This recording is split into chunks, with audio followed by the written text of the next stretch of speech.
একটু ভুলের কারণে নয়, একটু ভুল বোঝাবুঝির কারণে মানুষ তার প্রিয়জনকে হারায়।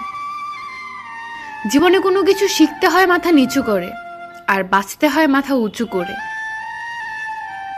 ভালোবাসার মানুষটির অবহেলাই কারোর জীবন ধ্বংস করার জন্য যথেষ্ট। সত্যিকারের ভালোবাসা সেটাই, যেখানে সম্মান, শ্রদ্ধা ও পবিত্রতা থাকে। নিজের বাড়ি ভালো হোক কিংবা খারাপ হোক, নিজের বাড়ির মতো শান্তি কোনো রাজপ্রাসাদেও পাওয়া যায় না। তুমি নেই বলে শহরের এত মানুষের ভিড়ে নিজেকে খুব একা মনে হয়। হারানোর ভয় তো সেই বেশি পায় যে সত্যিকারের ভালোবাসে।